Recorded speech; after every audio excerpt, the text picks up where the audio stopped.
Hey, Alex. Hey Lata, how are you? Yeah, really good, thanks. Super excited for this. It'll be great when we start to see some people join. If you're joining, welcome, welcome. Welcome. And maybe just pop into the chat if you're just joining now, your name and the city that you're joining from, city and country that you're joining from. So we can see who we've got here on our live. It's actually my first LinkedIn Live, Alex, so super excited to be doing this with you, having a partner in crime. I know, yeah, my first also, so very excited to have everyone join and get started in a couple of minutes. Yeah, awesome, fantastic. Alrighty, so if you are just joining, pop your name and the city and country that you're joining from in the chat. We love to see who we've got joining our LinkedIn Live today.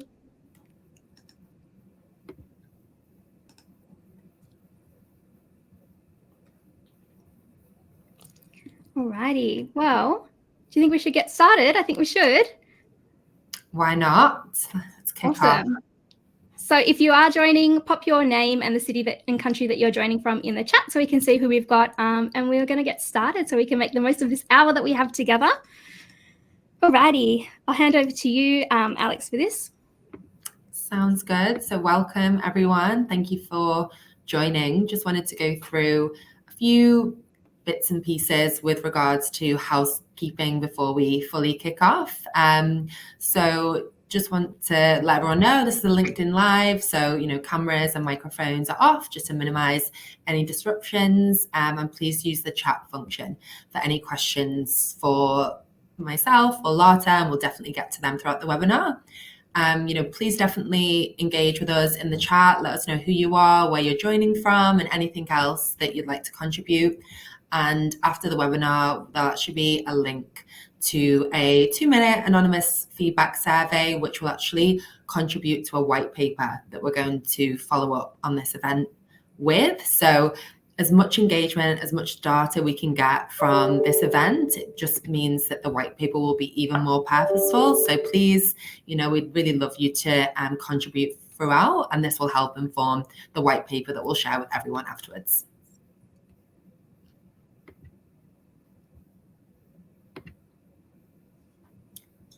Great. Maybe I'll go first with a little bit of an intro. So for those of you who don't know Talenza, we are a specialist technology, project services and risk recruitment agency. And we're actually really proud to announce that Talenza were actually named AFR's 17th fastest growing company in Australia just last week. So that was pretty amazing achievement for us as a business. My name's Alex. For those of you who may not know me already, I'm actually based in Sydney. We do have offices in Brisbane and Melbourne as well, but I run the change management practice here in Sydney, and super passionate around engaging in the change community. So really excited to get involved with their webinar today and hopefully hear from you throughout.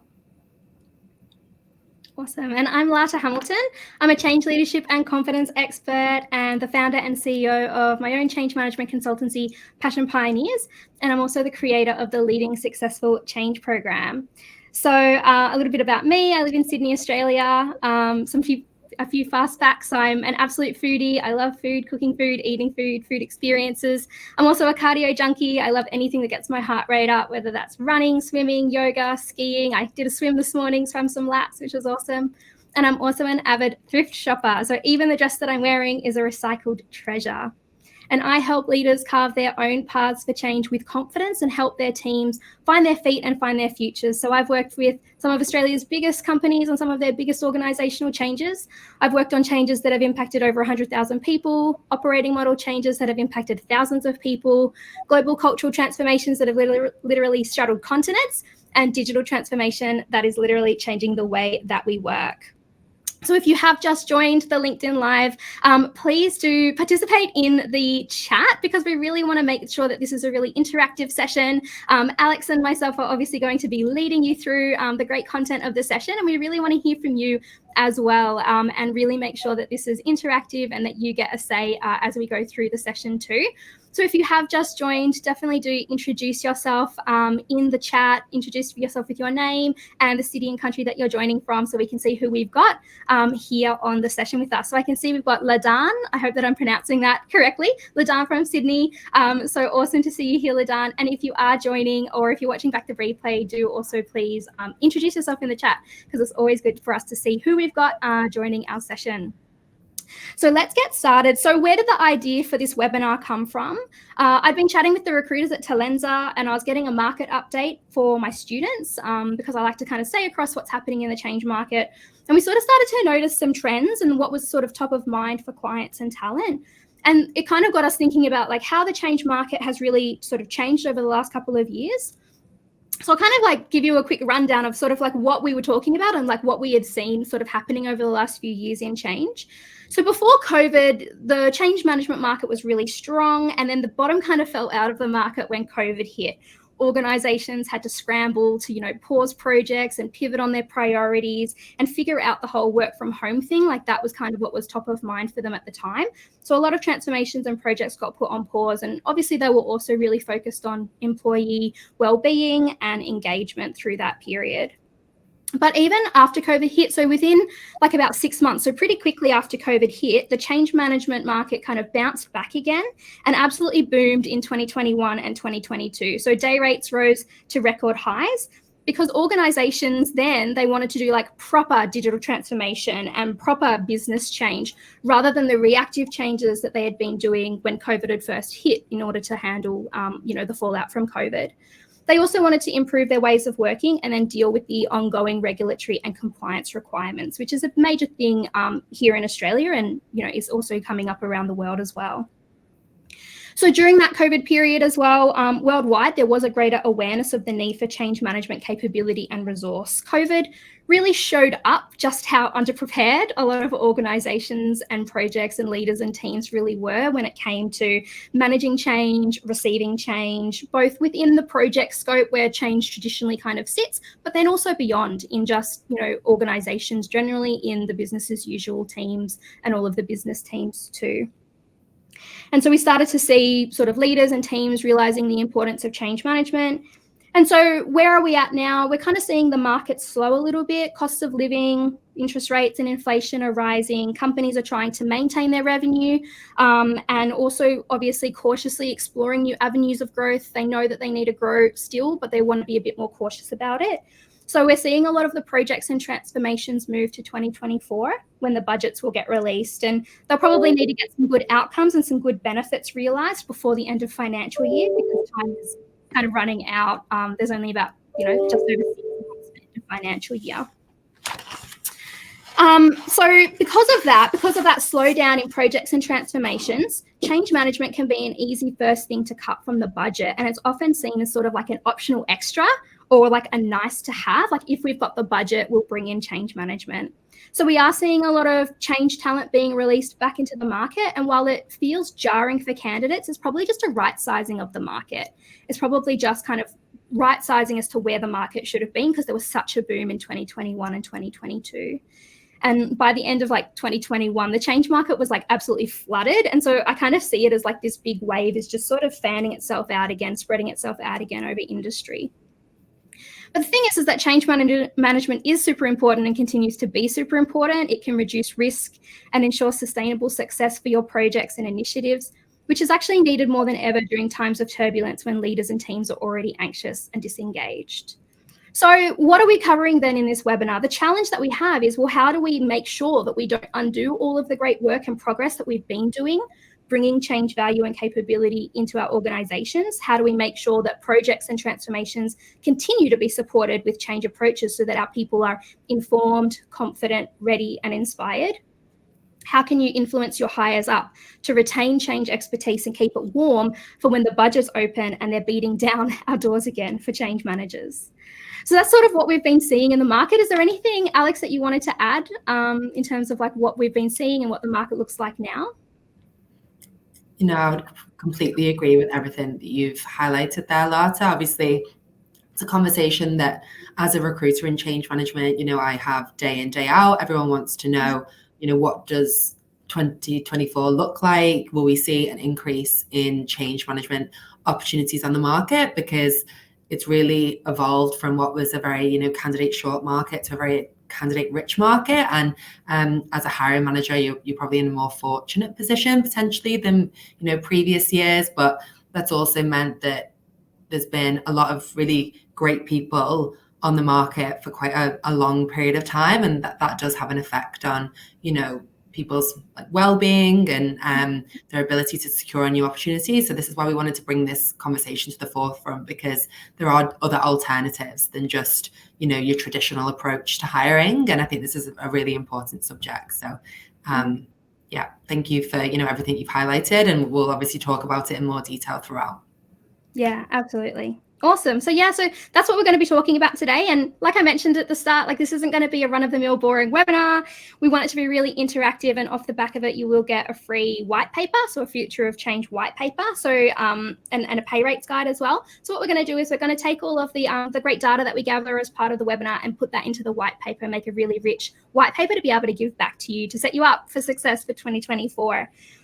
And you'll kind of soon see that we're kind of all in this together, clients, recruiters, and change talent who's in the market, our candidates and our change practitioners who are in the market. And so we owe it to ourselves, our people, our projects, and our organizations to retain change expertise in our organizations and in our projects, and calculate and weigh up the value, the true value and cost of change. So that's what we're going to be talking about today. So if you have just joined, do introduce yourself in the chat. Alex and I can see the chat. And so introduce yourself and the city and country that you're joining from. So you can see we've got people joining from Melbourne. We've got Laden. Thank you for helping me pronounce that name. So Laden from Sydney. Gayatri, I'm hoping I'm pronouncing that correctly, from Sydney. Antoinette from Sydney. Madeline from Sydney. And Bushan from Melbourne. So if you are joining, I know we've got people who are joining from all around the world. So do pop that in the chat. Alrighty. So like I mentioned, we're going to kind of cover just a high level what is change. We might have some people here on the webinar who maybe aren't from a traditional sort of project transformation or change background. So we'll make sure we level set everybody. We're also going to go through sort of bang for buck trends and ideas. So bang for buck kind of ways that you can really use your budget smart, use your budget in a really savvy way, and a really smart way to get the most bang for buck and make sure that you can retain that change expertise and value. And we'll also talk about next steps. Now, if you are watching back the replay, Em, who is in the chat, so she's helping to moderate our chat for us, she is going to be putting the link to the survey that you can complete, which helps you to interact as you're watching the replay along. And you can also interact in the comment section if you're watching and joining us live. And then you can always ask questions at any time in the chat, and Em will kind of bring those to Alex and I for question time, because we have got question time kind of peppered throughout the webinar. Alrighty, so you know a little bit now about us, so it will be great to kind of see who we've got here on the session. So we're going to start our first poll. So Alex, do you want to run us through our poll? Yeah, sounds good. So we're aware that, in attendance of the webinar, there were people from all different backgrounds, all different role types, and we really want to get, a bit of a sense check on how we can make the white paper as relevant as possible. So before we kick off fully, we would like to do a bit of a poll and just understand who's in attendance. So please just pop A, B, C, or D in the chat. And this will be the same kind of process. Anytime a poll comes up, we'll just have multiple choice, A, B, C, or D. So please get involved right now in the chat and just let us know, are you a leader who's actually responsible for setting up change management or transformation teams and are maybe looking at hiring talent, potentially B, if you're a transformation change or project practitioner not responsible for hiring but are really interested in understanding more about what we're talking about. C, potentially there's other recruiters out there, hello to other recruiters, or someone in talent acquisition as well, or D, other. That would really be useful for us to know as well, and do a bit of a sense check on, why you've maybe joined and how we can help. Yeah. And if you are other, let us know who you are. If you don't fit into that, A, B, or C, do let us know in the chat so that we can kind of see who we've got joining the session. Alrighty, so it looks like we've got a lot of B's, Alex. So we've got a lot of transformation, change, and project practitioners. A few A's. Yeah, and a few A's as well. A leader responsible for setting up teams and hiring talent. Awesome. So if you are watching back the replay, you can respond in the chat or in the survey. That survey has got all the polls in it, so you can kind of do them all at once. Alrighty, so let's get into it. So I do want to just kind of level set everybody. What is change management? I'm going to fly through this because I know we do have a lot of leaders who are hiring for change or change practitioners as well. So I like to define things really simply. Change management is simply moving people from doing things in one way in an organization to doing things in a new way. And we do that through communications, training, and business readiness. And we don't just do it for the fun of it. We do it in order to realize the business benefits of the change. So we actually want your change to be a success. We want to make sure that all of the investment that you're making and all of the things that you're doing that actually lands with your people, and we actually get success and outcomes off the back of that.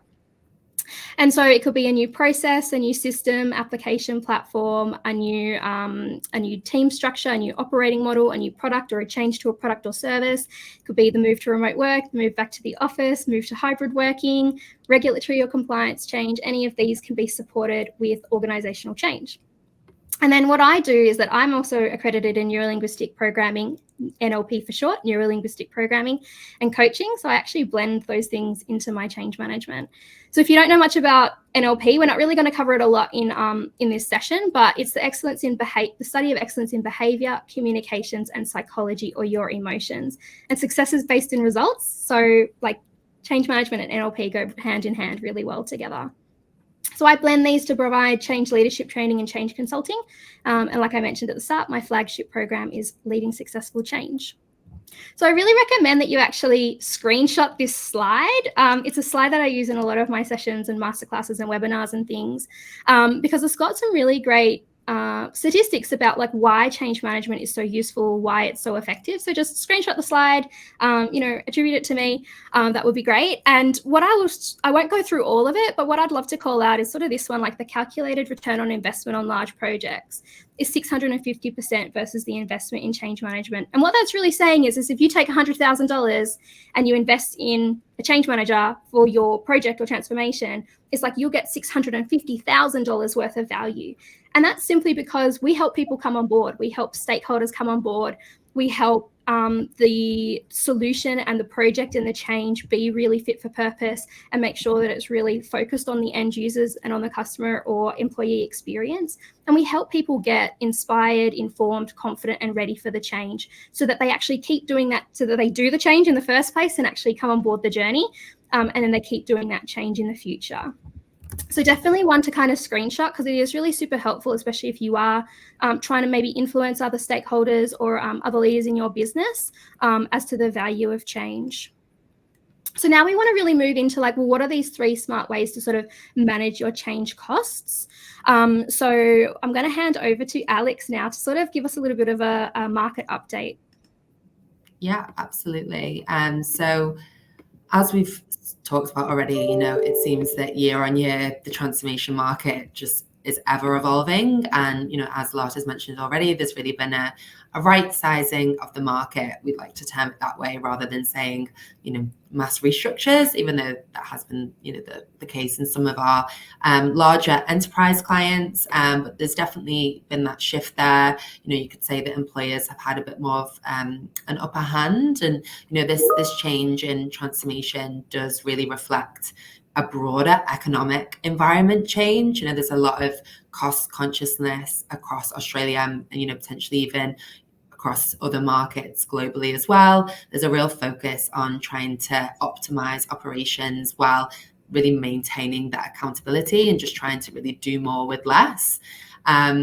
With that in mind, if you're someone that's, been impacted by this change in market, I'm always happy to, have conversations and help where possible. But what's important to understand is that it's definitely moved from being a very, day rate heavy market at one time within transformation to being a much more fixed term, permanent offering is what we've definitely seen. And, contrary to maybe traditional patterns previously, where there'd be an influx of contract roles in a less buoyant market, we've actually not seen that play out. We've seen a more fixed term environment, and that's resulted in people that have maybe been historical career contractors really having to examine other avenues and potentially look at fixed term roles where they wouldn't have looked at that previously. And there's really been a strong encouragement for some contractors within organizations to actually convert to permanent with that introduction of kind of a persistent teams model as well. Great. So then if we would just jump to the next slide. So I'm just looking here at our change professionals across Australia. Can everyone see that at the moment? Let me just pop a thumbs up. Or yeah, maybe pop a yes in the chat if you can see the day rate slide.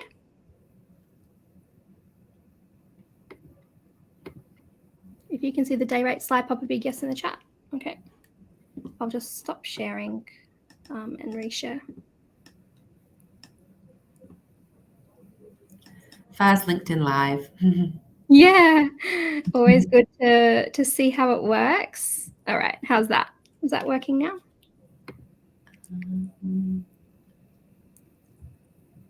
I can see it, yeah. Cool. Hopefully that means everyone else can. So yeah, this is just a bit of a picture of the market as it stands. So we've broken it up into two separate slides. We have Sydney and Melbourne here. And overall, we haven't seen for this year a big shift in salary too much, but we have seen a significant difference around day rate. So particularly around that kind of mid-level delivery, senior change manager offering, day rates have probably dropped by maybe $50 to $100 a day and have just dropped in volume of opportunities available overall. So that's then resulted in more candidates in the market examining salary roles, as I've mentioned already. So I wouldn't say, salaries have changed within the last 12 months. They probably stayed around the same, but there's just been more competition for salary roles in comparison to previous years. So, there probably has been some instances where people have had to really flex on their day rate and look at what that market offering is and whether they're prepared to accept that drop. And then if we were to jump to the next slide for our, Brisbane-based market, I think it's just important to highlight here, the difference of pay is mostly down to the cost of living being less. Obviously, this can vary dependent on the demands of the project. If it's quite a niche and specialist skill set, we probably would see these salaries or these day rates increase because it would be harder to attract, that talent potentially within a location outside of Sydney and Melbourne. But this is our overview of what the market is paying at the moment. So feel free again to take a picture of these day rates and salaries, and I'm happy to discuss it in more detail at another time. Awesome. Thank you so much. So we're going to go to some questions. So if you've got questions, would love for you to sort of pop those into the chat, or if you have got the survey, if you're watching back the replay, you can pop questions in there too. And while we're kind of getting questions as well, what I'd say is this is why I love recruiters so much, and I really recommend them to my students because they just have their finger on the pulse of the market, and they are talking with candidates and they're talking with clients the whole time, and so they just have their finger on the pulse of the market and can provide such rich insights. So if you have got any questions, then please do pop them into the chat. And I can't see any coming through just yet. So yeah, we'll just kind of wait if anybody has any questions, and then we'll move on to the next section.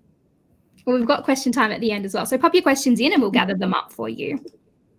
All right. So then we're going to move kind of more into okay, what can you actually do with your budget? How can you get the most bang for buck? So given that we've got tighter budgets at the moment, but we know that we want to retain change, value, and expertise in our organizations, projects, and teams, we really want to share how hiring managers and leaders can quickly and flexibly adjust their hiring approaches for change.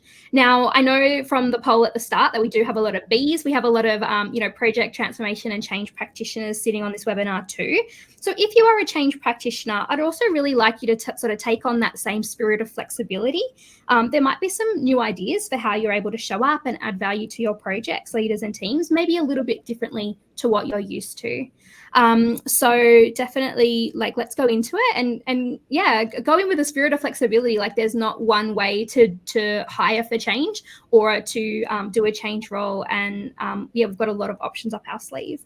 So these are the 5 sort of ways that we've come up with as to how you could potentially get the most bang for buck and retain change value in this time.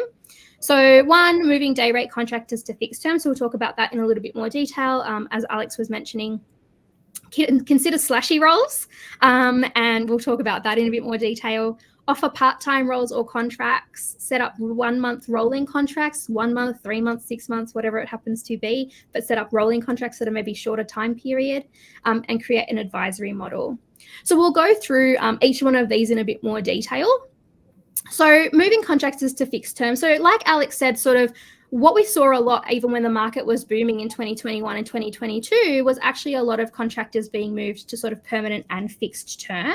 Now, because of, I guess, like sort of the nature of the economic climate at the moment and the market at the moment, we're seeing probably more of them actually being moved to fixed term.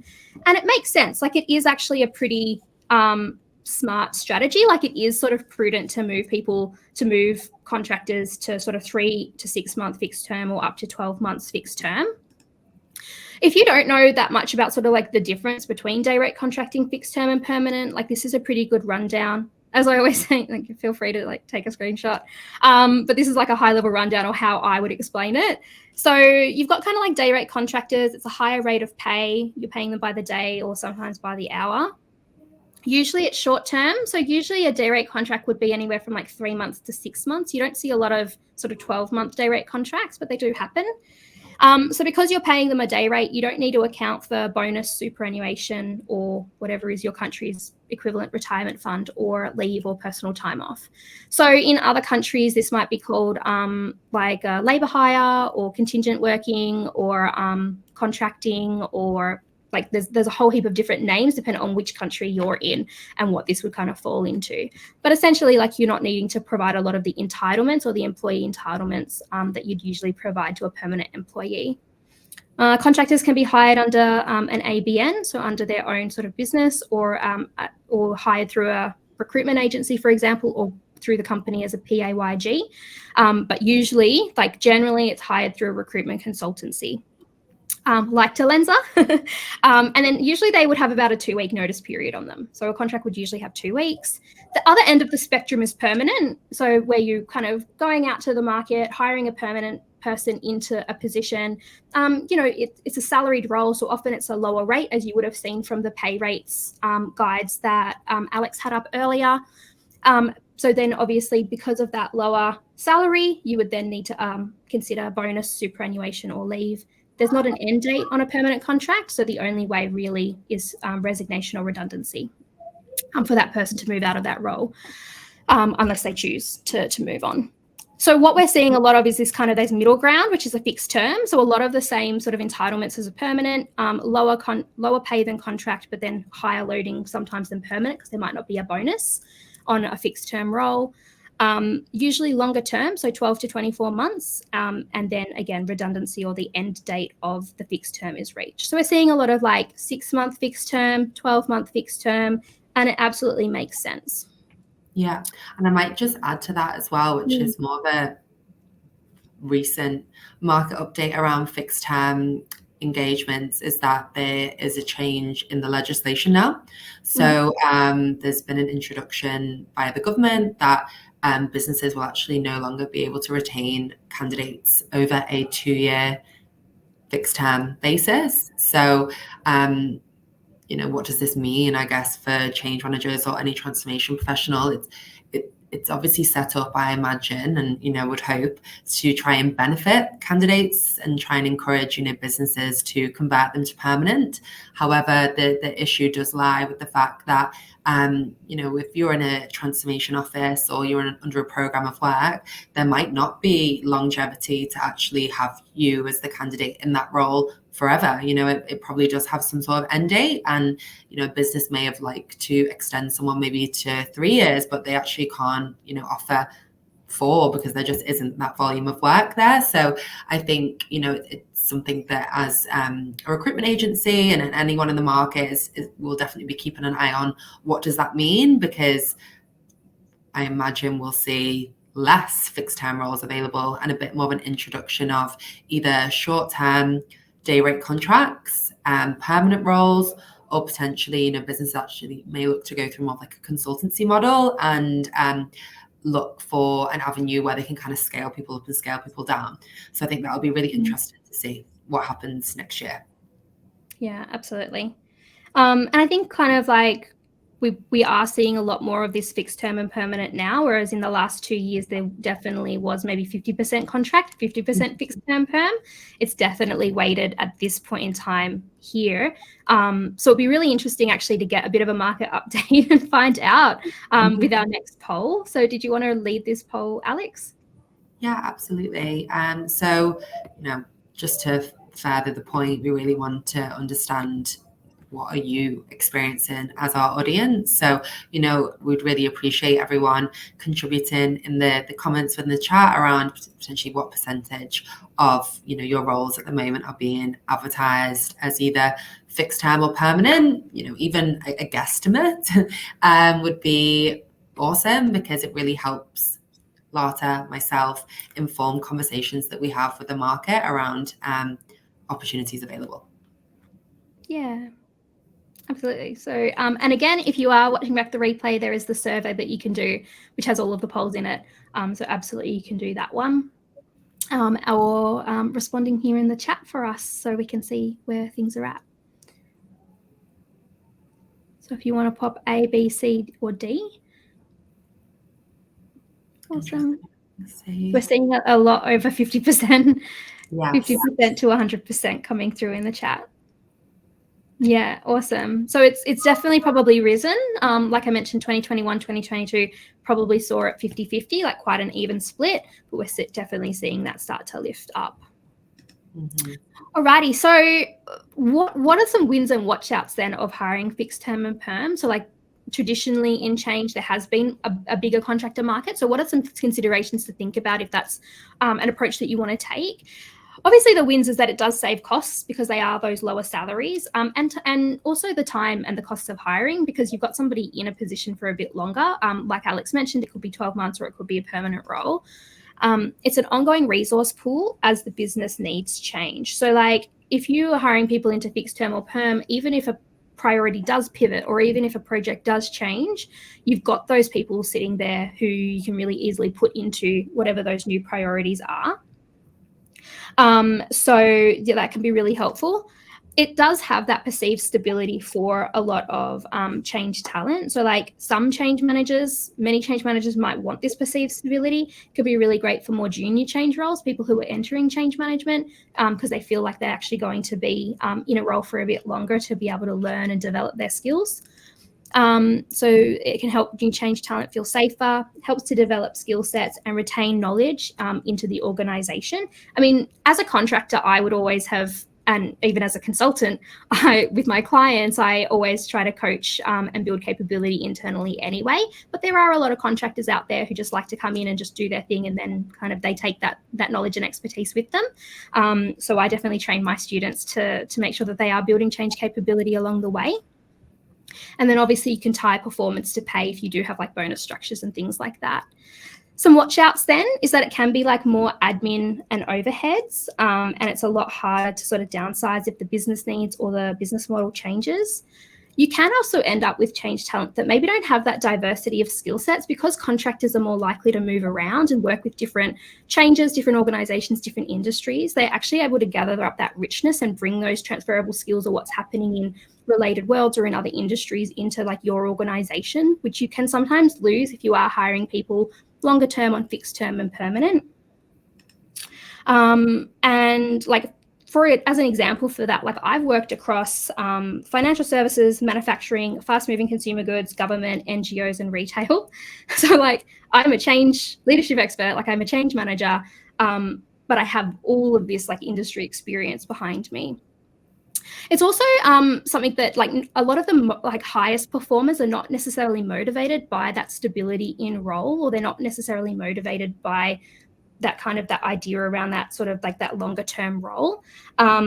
You know, like the really, really great sort of high performers, they're more interested in sort of that variety, that growth and that challenge.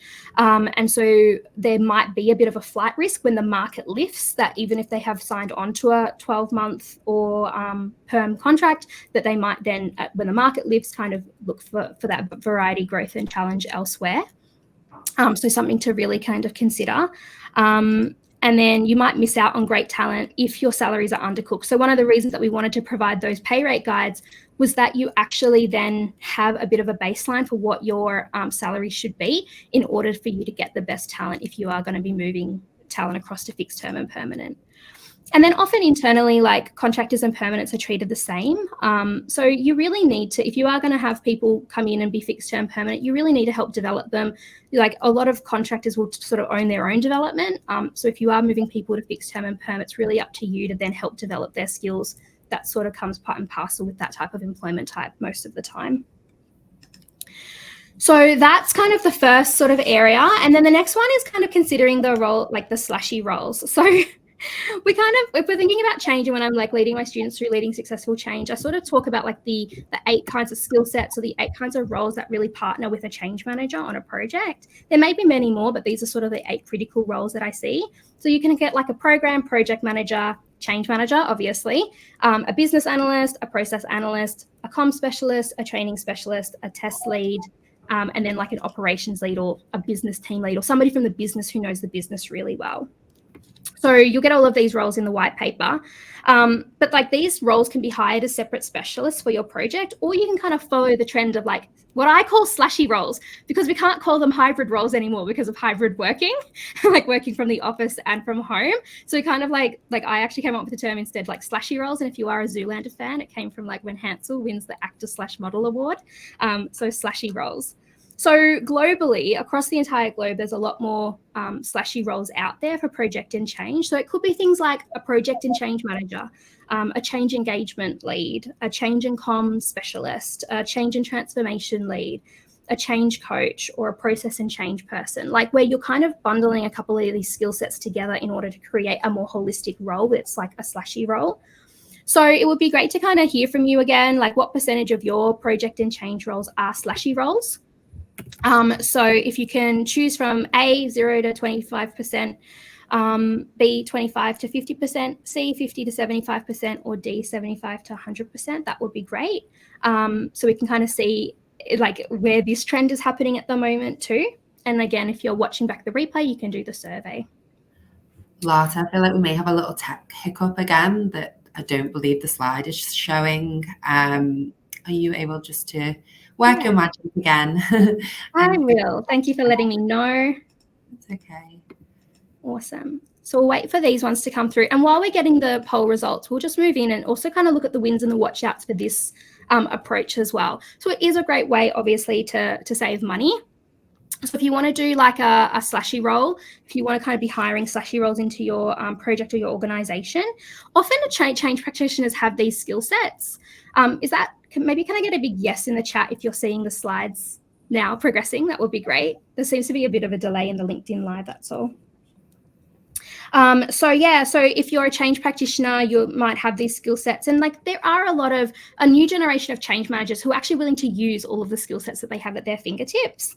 So really great change managers, they are actually more driven by results rather than role descriptions. Like they actually want to use all of the skills at their fingertips, and they will be happy to sort of jump in. Like I used to be happy to jump in if we needed a little bit of project management or a little bit of process or something like that.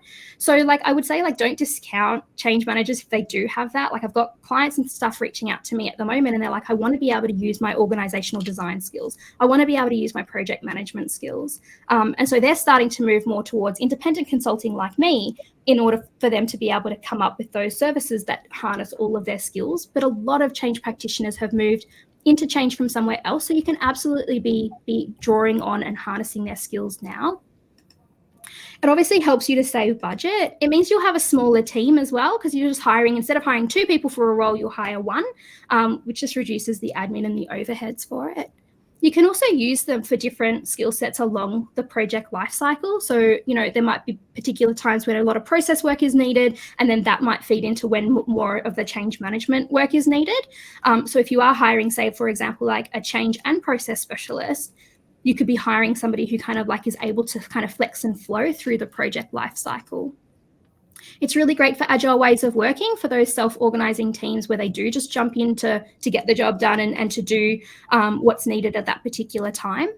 And then obviously it helps you to keep change expertise. So if you, for example, were needing a program manager, but you have a really great change manager sitting there with project manager or program manager expertise, it might be about, sort of bringing them across into that slashy role. The watch-outs then are that it can impact success. So each of the roles sometimes can be really big roles to play. Like, for example, a project management role and a change manager role, they are massive roles in and of themselves. And so for big transformations, you might kind of impact success because one person might not be able to do all of that work if it is a slashy role. It can also water down the value of each skill set and each discipline. For example, like you might not then be getting like end-to-end holistic change. It can sometimes set unrealistic expectations around what change managers will and won't do, because if one change manager has a particular skill set and jumps in and does all of these things, and then they're like, oh my gosh, like change management's so great, but another change manager equally might not have those skill sets or might not be as willing to jump in and do those. And so it kind of like creates this mismatch around like what is those expectations of what change or the value that change can actually bring. And then when change ends, the project will often close. And so you don't have that change person around to kind of make sure that the change is embedded. Say, for example, if they're a project manager, when the project closes, they might move off that project. It can also disengage key change talent. So there are some change talent who like they really want to do change. They're super passionate about change, and they don't necessarily want to be doing sort of like the admin tasks. Maybe like if they are super experienced and they're on like under-resourced or underfunded projects and they're being asked to do like administrative tasks, then that might actually disengage them more quickly. And then it can burn out the talent, kind of similar to the first one, where it's just, if it's just too big a role and it actually does need 2 full-time people, you might want to really consider that too. And if we kind of go back to the poll, so we're getting some Bs and some Cs in our poll for how many of your roles are slashy roles. So now kind of like the third idea that we have for you, so offering part-time roles or contracts. So many change practitioners would actually be open to part-time. I worked with a lot of part-time change managers. I was a part-time change manager myself. I get asked by students all the time, like, are there part-time roles available in change? And often if you're actually hiring a change manager on a day rate, often they'll be okay to flex up when needed for like a workshop or for a launch or for a key training event or something like that. They're happy to flex up because they could just charge that extra day. So it's one of the benefits, I think, of actually hiring under a contract rather than hiring a fixed term or permanent. Most talent would rather have a role and some income coming in than nothing at all in a low market. We are in a low market. So, even just offering a change manager, like say you're renewing their contract, maybe it's not a 5-day-a-week contract, maybe it's a 3-day-a-week. And like that might be enough for them at this time. They might actually be happy with that. Many projects don't need, so smaller projects or smaller initiatives, or at the particular time of a project, they might not need full-time change.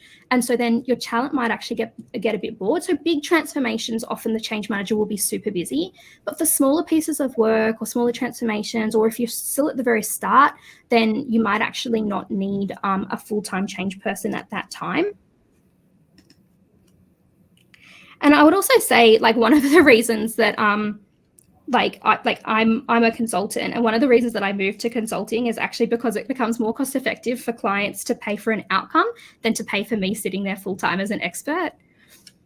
And then it makes the change resource more valuable and get used more thoughtfully. So like, again, when we were talking about sometimes doing more of those administrative tasks might disengage a really good talent, it's like the change resource is treated a little bit more valuably because they're just not around full time to be on every meeting or to be doing every extra task that is needed in the project. Because if you've got somebody super experienced, like we mentioned, that can be actually quite disengaging. So using them for what their skills and their experience actually is for. And then the next one, so setting up 1 month rolling contracts. It could be 1 month, it could be 3 months. I've definitely done this before, and I was super happy to do this. It was like, during COVID, I was super happy to like have a rolling contract. Like a lot of contractors are more than happy for that, and it can actually work a little bit better for you as well. So it can help project budget, cash flow, and the quarterly release cycles if you kind of having to only commit to that next month. Again, most talent would rather have something than nothing.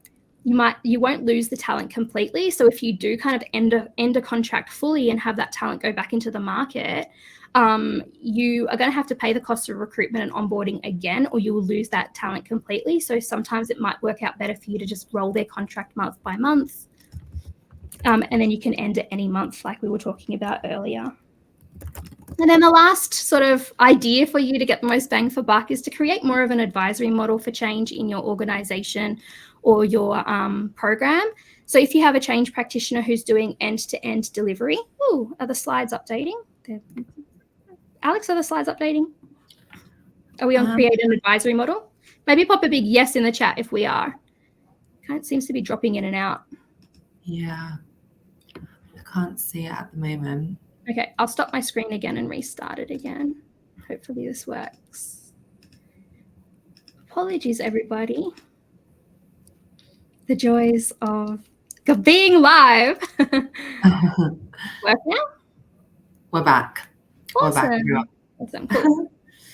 So if you have them kind of like sitting on one transformation or project, like a change practitioner, you could actually instead use their skill set more effectively if you wanted to have them across multiple projects playing more of an advisory role.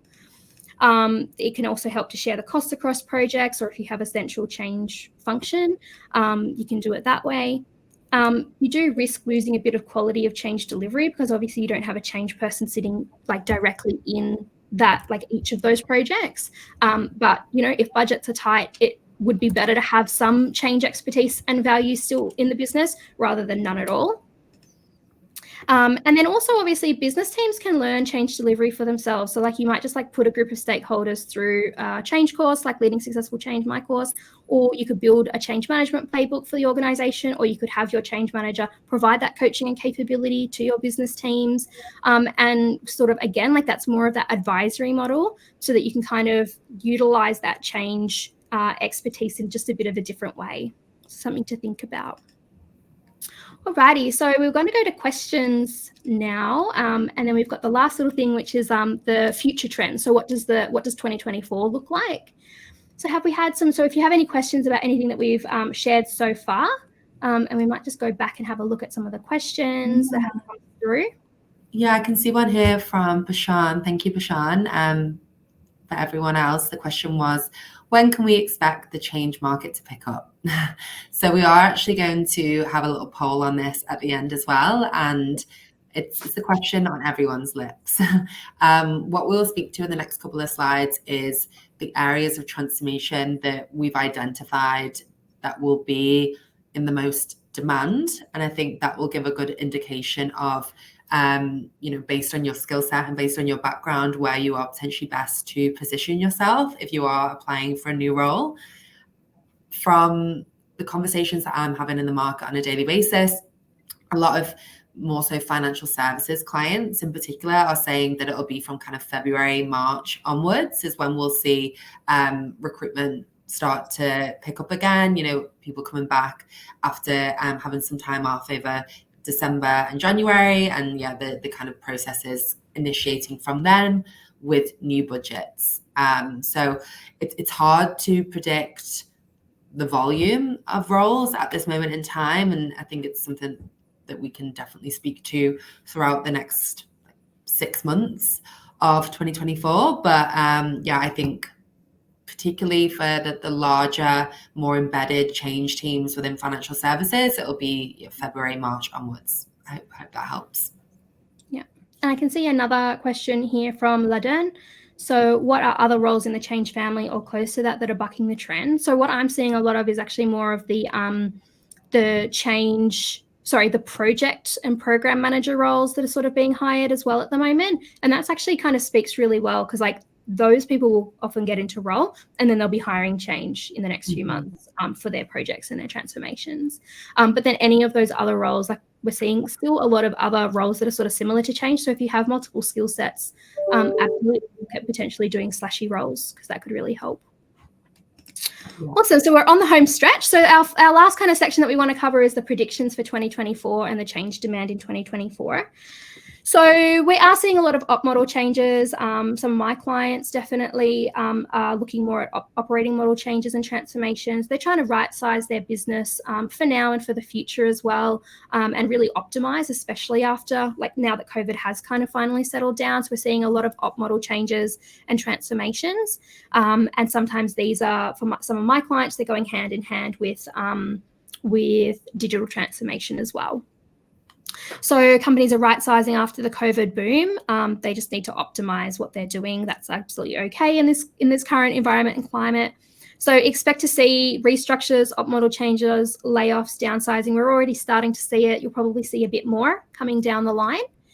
And what I'd say is it's often actually when change management is kind of cut to save money, but it's like the most emotive of all changes and incredibly risky in engagement and retention. So we have this thing, which is like the second wave. So like you'll have all of the people who were, part of the first restructure or the first layoff, and they have exited the organization. But those survivor employees are so disengaged by how that was done that like 6 to 12 months, sometimes 2 years later, but often in that 6 to 12 month mark, you'll see a second wave of talent that you wanted to retain, people that you wanted to retain in your organization, they will move out too, because they were just so disengaged with how poorly that change was led or that change was run. So this is quite a major trend that happens with organizational changes that are sort of op model or restructures. So it's probably the time when change management should absolutely be hired, not when you should be cutting out that particular skill set from your project and transformation. So if there's ever a project that needs change management support, this one would be it. And yeah, like it's just the most emotive of changes. And in my Leading Successful Change course, I actually provide like a done for you 12-week change plan. And I do it on a restructure, because it's like, if you know how to lead that change, like the most emotive and risky of all changes, then it's like you can do any kind of change. So if you are seeing this in your organization, or it's coming down the pipeline, advocate strongly and bravely for change support with these, because these can make or break your culture. They can make or break the future op model based on the way that you actually lead that restructure or layoff or downsizing or op model change. So really consider that. Alex? Yeah, so just wanted to speak to transformation on the rise a little bit more. So cybersecurity, financial crime, definitely becoming more regulated. And, we can see it in our everyday life at the moment, as the risk of data, if you're from the UK, breaches and cyber threats increase, the demand for talent within cyber for change management is definitely likely to grow, and I have seen that already throughout this year. One thing to note around that though is that there isn't people in the market that have 10 years change management experience within cyber, because it just wasn't something that was front of mind until the past couple of years. So it's really about organizations tapping into transferable skills and really trying to be quite open-minded with their parameters of the background that they'll be looking for, because it's not a cookie cutter approach. We don't have that abundance of talent in the market. So definitely a conversation that I'm driving on a daily basis. They'll really need people that can engage with the business but have that strong data protection knowledge and data sensitivity. I think anyone that can bring that to the front of their profile or look for that in a potential candidate will be really important to the business. I've talked a little bit around GDPR, so that stands for General Data Protection Regulation. It's something that's been around in the UK for a while, and it's now becoming more and more paramount in Australia. It's really around global privacy standards. So a real increased awareness around compliance and protection. And with that, there'll be an increase of digital transformation roles and new technology and new ways to measure data. So resulting with an increase of change professionals that have maybe a strong training background as well, just to think of those slashy roles again. I think that will be a key focus, leaning on candidates that maybe have come from a training background or a BA background that have that strong project knowledge, but can also operate as a really strong advocate for stakeholders will be paramount as well. And kind of ESG, there's a lot of considerations. It's very important for investors within businesses. It's a key focus for CEOs is their strategy and their decision making. So as a change professional, it's important to be aware that a focus around community engagement and an ability to kind of build and maintain relationships with stakeholders both internally and externally will be a key area that organizations are looking for within the next 12 months and probably beyond that as well. Automation and AI, it goes across all of these really. Obviously another big topic of conversation. It's probably too much to go through right now, but upskilling within that space will definitely be important. Absolutely. And I'll totally echo you, Alex. It's really about those transferable skills. Like change management is a transferable skill. And my students have absolutely worked on projects that they've never worked on before in areas that they've never worked on before. But because you've got that change expertise, it's like you can go and work in there. So if you are hiring for those roles, do consider like why you're hiring somebody. It's for the change management transferable skills. They can learn the subject matter expertise of that change. And then probably lastly, what we'll say is we had that question come in actually about like, well, when would the market pick up? So it would be great to kind of get your insights if you are a hiring manager or talent acquisition, like when would you need to secure resources for your 2024 projects and transformations? So is it sort of now that you're trying to do that? Would it be Jan, Feb? Would it be March, or would it be April and beyond? Did you want to talk a little bit to this one, Alex? We've got a couple of minutes left. Yeah, sure. So again, I think we may be having a little bit of an issue with that poll slide showing up on the screen. Then for that one. We'll pop it in the chat. So if you can maybe just respond to it in the chat and we'll have a look at it then. Are the slides back up now? Oh, yeah. Awesome. Yeah. Awesome. And then the other trend, kind of mentioned it already, but like we are seeing that real increase in sort of practical change leadership and delivery capability, not just in projects, but also in business teams. So we're absolutely seeing that come through. My course is a fit for purpose practical application. It's leading successful change. Group packages are available. So yeah, something to consider. And again, I might get Em to just put it in the chat as well. Are you prioritizing methodology or practical application in your change and project talent? And it might just be easier to maybe like go to the survey and do the poll, and then you can see like all of the polls there too. We definitely saw a trend in sort of like 2021 of like this rise of like the practical application. So it'd be great to kind of see like, again, where are people now? And so we're kind of going to wrap up now. And what I'd say is that it really comes down to the good scope of your project and of your transformation. So scope really well and understand where the most value can be added. Do that up front at the start so that you really have that clarity around what it is that you need, why you need it, and how you can retain that change expertise in the organization. And then if you've got any other questions, do pop them in the chat and we'll absolutely get back to you. And yeah, but if you want to understand more about your hiring needs, definitely get in touch with Alex. There's her contact details there for you. And then if you need help scoping your change or building capability, absolutely you can get in touch with me, and I'm happy to have a chat with you as well. So the way that we like to kind of wrap up is with best things. So it would be great for you to share in the chat or in the survey, what was your best thing from our webinar today? Something that you found really interesting, insightful, informative, or just something that you enjoyed the most. So if you can pop that into the chat, that will be really, really great. And yeah, it would be fantastic to hear what your best thing was. So popping that either in the chat or in the survey. And then like what we mentioned, so like this session has been recorded, so you'll be able to watch it back on the LinkedIn Live. And if you've registered for the session, you'll absolutely get a recording of the session, and then you can do that survey as you're playing back. And then from everybody who's registered, you'll get that Future of Change white paper that all of the polls and the interactive survey feeds into. And it'll also be giving a pay rates guide for roles across Australia, Canada, and the UK, because we work globally. My students are globally. So yeah, so that kind of like wraps us up. It would be great to see your best things in the comments. And yeah, any last words as well from you, Alex? I'm very proud that we've wrapped this up to the minute. Yeah. I thought we were definitely, because I could talk about this forever. So I thought we may end up going past the 1 p.m. or Sydney time, 1 p.m. mark. But yeah, really happy to answer any questions. Apologies for any kind of tech dropouts. We would really appreciate, the insights that you can give from the survey, because it will benefit us all.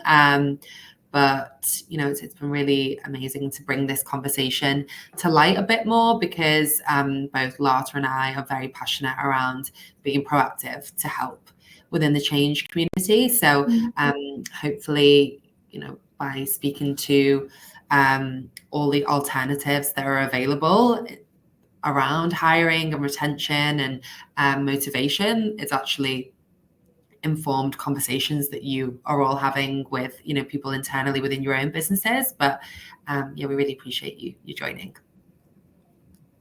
Thank you. Thanks. Cool.